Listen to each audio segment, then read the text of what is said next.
Hi friends, তোমরা সবাই কেমন আছো? আশা করি ভালো আছো। আজকে আমি তোমাদের কাছে নিয়ে চলে এসেছি সাবুর পাঁপড় রেসিপি। তোমরা সবাই দেখতে থাকো। চলো তবে শুরু করা যাক। প্রথমে আমি দেখো সাবু নিয়ে নিয়েছি, মোটা দানার সাবু নিয়েছি আমি। তোমরা চাইলে ছোট দানারও নিতে পারো। এরপর ধুয়ে ভালো করে ভিজতে দেব। আমি মোটা দানার সাবু নিয়েছি তাই 2 ঘন্টা ভিজতে দেব। তোমরা ছোট দানার যদি সাবু নিয়ে তৈরি করো পাঁপড় তাহলে 1 ঘন্টা ভিজতে দেবে। দেখো আমার ভিজানো হয়ে গেছে। দেখো আমি অল্প পরিমাণে জল দিয়ে ভিজতে দিয়েছিলাম।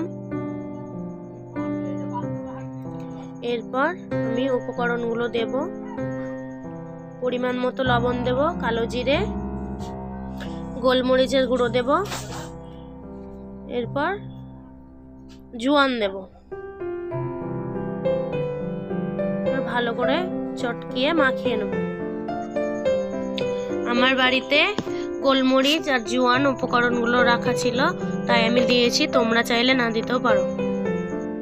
দেখো আমি কিভাবে সাবুটা মাখিয়ে নিচ্ছি, তোমরাও এরকম ভাবেই মাখিয়ে নেবে। গোলমরিচ আর জোয়ান দিলে এই পাঁপড়টা খেতে খুব সুস্বাদু ও টেস্টি লাগে। তোমরাও এরকম ভাবে বাড়িতে সবাই তৈরি করে খাবে। এরপর আমি কয়েকটা কোটর ঢাকনা নিয়ে নিয়েছি। এরপর তেল মাখিয়ে নেব ঢাকনাগুলোতে, সবগুলোতেই তেল মাখিয়ে নেব।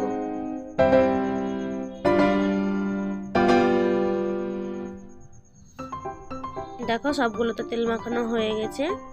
এরপর আমি অল্প অল্প করে তুলে গোটা সাইডে এরকম ভাবে চেপে চেপে দিয়ে দেব সাবুগুলো। সব ঢাকনাগুলোতে এরকম ভাবেই সাইজ করে নেব।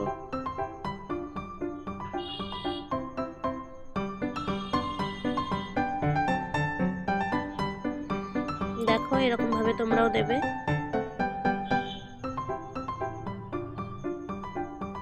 দেখো আমার সবগুলোতে এরকম ভাবেই দেওয়া হয়ে গেছে।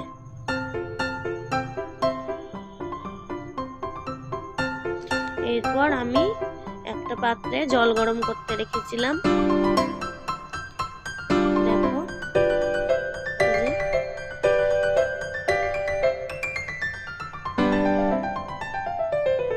আমি এটা ফুটো ফুটো ঝুড়ি নিয়েছি, তোমরা চাইলে ফুটো থালার মধ্যে কিংবা কোনো কিছুর মধ্যে এরকম দেবে।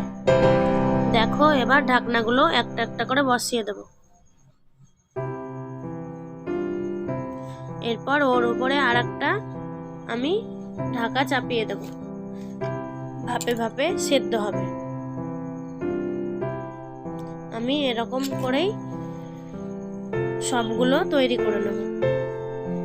দেখো সবগুলো কি সুন্দর সেদ্ধ হয়ে গেছে।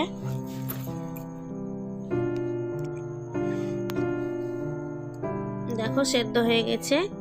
এরপর আমি একটা থালার মধ্যে নামিয়ে নেব।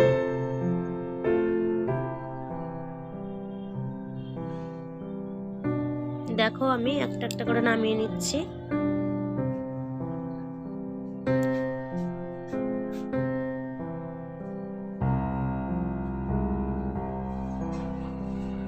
এরকম ভাবে সবগুলো তৈরি করে নেব।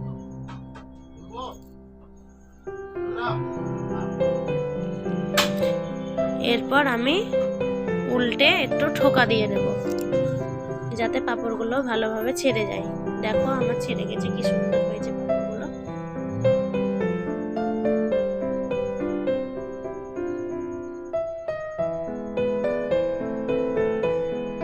দেখো কি সুন্দর হয়েছে। এরকম ভাবে সবগুলো তৈরি করে নেব।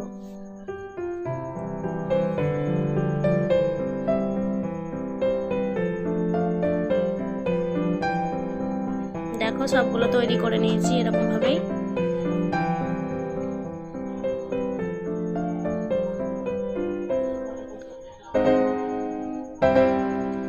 এরপর আমি একটা পলিথিন পেরে নিয়েছি। দেখো এরপর রোদে একটা একটা করে শুকোতে দেব। তোমরা চাইলে থালার মধ্যেও দিয়ে দিতে পারো।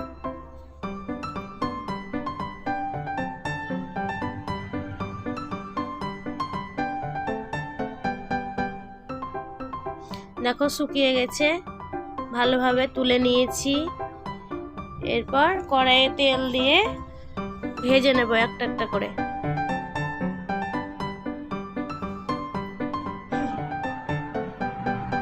দেখো তেল গরম হয়ে গেছে, এবার উল্টে পাল্টে ভেজে নেব।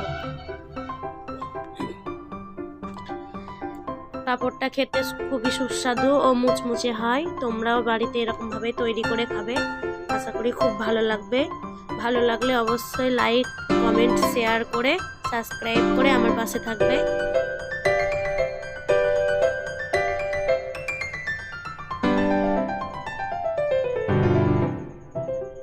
আরও নিত্য নতুন ভিডিও পাওয়ার জন্য দেখো ভাজা হয়ে গেছে। এরপর আমি সবগুলোই অল্প অল্প করে ভেজে নেব।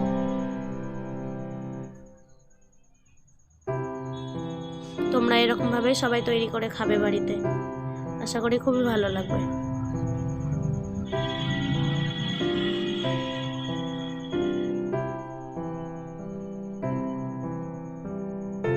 দেখো আমার সবগুলো ভালো করে ভেজে তুলে নিয়েছি।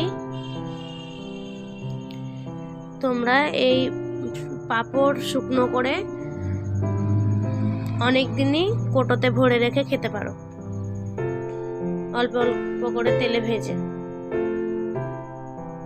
দিয়ে রেখে দেবে, অনেক দিনই যাবে।